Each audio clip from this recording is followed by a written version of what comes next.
Shalom, salam sejahtera bagi kita semua. Saat ini saya akan membawakan renungan berdasarkan bahan MTPJ Sinode Gemim tanggal 5 sampai 11 Januari tahun 2025 dengan bacaan Alkitab terdapat pada Mazmur pasal 1 ayat 1 sampai 6 yang berkata, "Berbahagialah orang yang tidak berjalan menurut nasihat orang fasik, yang tidak berdiri di jalan orang berdosa, dan yang tidak duduk dalam kumpulan pencemooh.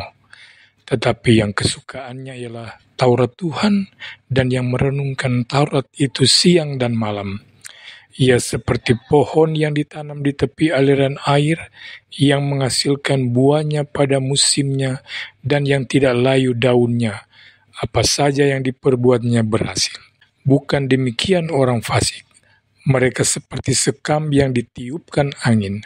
Sebab itu orang fasik tidak akan tahan dalam penghakiman. Begitu pula orang berdosa dalam perkumpulan orang benar. Sebab Tuhan mengenal jalan orang benar, tetapi jalan orang fasik menuju kebinasaan." Saudara-saudara yang Kristus kasihi, ada berbagai ukuran kebahagiaan di dunia ini. Setiap orang memiliki ukuran kebahagiaannya sendiri.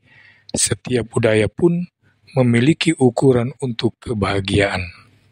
Ada yang menilai kebahagiaan dari segi materi, apakah itu uang, harta, kekayaan, dan sejenisnya. Sehingga apapun yang dia lakukan selalu berorientasi pada pemenuhan keinginan materi tersebut. Menurut orang-orang yang menempatkan materi sebagai ukuran kebahagiaan, yaitu semakin banyak materi, semakin bahagia. Demikian juga sebaliknya. Ada juga yang menganggap kebahagiaan terletak pada berapa banyak anak, terutama anak laki-laki yang dia miliki. Itulah sebabnya di banyak tempat tujuan pernikahan yaitu hanya sekedar melahirkan anak. Sebaliknya, suatu keluarga yang tidak memiliki anak akan mengalami tekanan yang luar biasa, baik dari keluarganya sendiri maupun dari masyarakat sekitar. Bagi sebagian orang, kebahagiaan adalah apabila dia memiliki pekerjaan yang dianggap bergengsi, terutama misalnya ASN, apalagi kalau menduduki jabatan yang cukup tinggi. Itulah sebabnya banyak orang yang melakukan berbagai cara untuk memiliki pekerjaan dan jabatan yang menurutnya dapat membahagiakannya itu.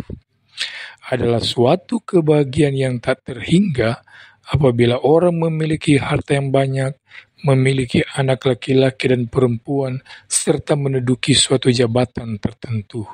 Lengkaplah kebahagiaannya. Demikianlah anggapan banyak orang. Apakah ukuran kebahagiaan yang dikatakan orang tersebut salah? Tidak. Tetapi apakah dengan memiliki salah satu atau semuanya itu dapat menjamin kebahagiaan sampai selama-lamanya? Tidak juga. Dalam faktanya, materi, keturunan, dan pekerjaan atau jabatan tersebut seringkali menjadi jerat bagi manusia yang membuatnya lupa diri dan kadang-kadang menjadi serigala bagi sesamanya. Saat ini pemazmur memberikan kita dua gambaran tentang kunci kebahagiaan yang sejati. Gambaran yang pertama adalah tentang jalan yang ditempuh, dan gambaran yang kedua adalah tentang analogi sehubungan dengan jalan yang ditempuh tersebut. Menurut pemazmur, ukuran kebahagiaan yang sejati terletak pada jalan yang ditempuh oleh setiap orang, bukan pada apa yang dia miliki. Disebutkan bahwa orang yang berbahagia adalah mereka yang tidak berjalan menurut nasihat orang fasik, yang tidak berdiri di jalan orang berdosa, yang tidak duduk dalam kumpulan pencemooh, yang kesukaannya ialah Taurat Tuhan, dan yang merenungkan Taurat itu siang dan malam. Ini terdapat dalam Mazmur 1 ayat 1 dan 2. Dengan kata lain, apapun yang dimiliki oleh seseorang, sebanyak apapun yang dia miliki, sebanyak apapun keturunannya, dan setinggi apapun jabatannya, dapat memberikan kebahagiaan baginya hanya apabila dia hidup menurut kehendak Allah. Kita dapat menemukan banyak contoh tentang orang-orang yang memiliki segalanya, tetapi hidupnya jauh dari Tuhan. Pada akhirnya terbukti bahwa mereka tidak menikmati kebahagiaan. Ada orang yang memiliki harta berlimpah, fasilitas yang amat memadai, memiliki suami yang kelihatan sehat dan cakap, atau memiliki istri yang kelihatan sehat dan cantik, tetapi ternyata selama puluhan tahun tidak menikmati kebahagiaan yang sejati. Sebaliknya, banyak orang yang hidupnya sederhana, bahkan amat sederhana, tetapi menikmati kehidupan dalam damai dan rasa bahagia. Sebab kunci kebahagiaannya adalah hidup sesuai dengan kehendak Tuhan, tidak ikut-ikutan dalam gaya hidup duniawi yang tidak benar. Lalu seperti apakah kehidupan orang yang hidupnya tidak seperti orang fasik dan yang kesukaannya firman Tuhan? Pemazmur menyebutkan gambaran yang kedua dengan analogi pohon, yaitu seperti Daya 3 berkata, ia seperti pohon yang ditanam di tepi aliran air, yang menghasilkan buahnya pada musimnya, dan yang tidak layu daunnya, apa saja yang diperbuatnya berhasil.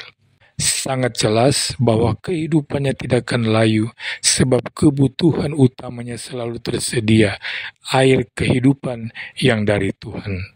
Alhasil, orang yang seperti pohon di tepi aliran air tersebut akan menghasilkan buah, dan buahnya itu dapat dinikmati oleh orang-orang di sekitarnya.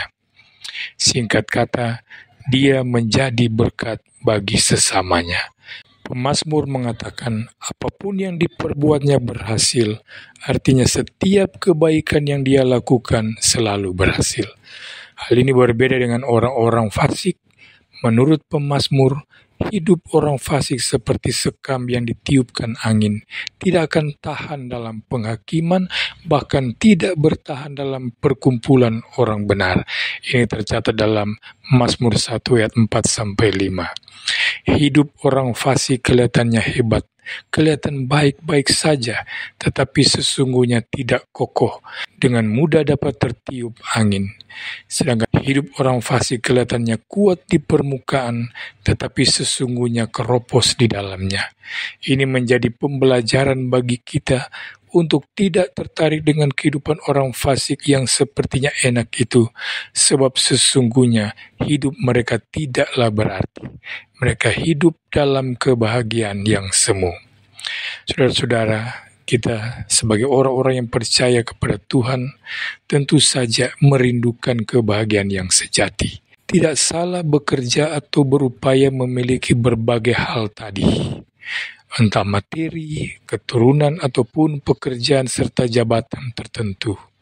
Namun kita harus tetap menyadari bahwa kunci kebahagiaan terletak pada jalan hidup yang kita tempuh, jalan orang benar, jalan Tuhan, bukan jalan orang fasik.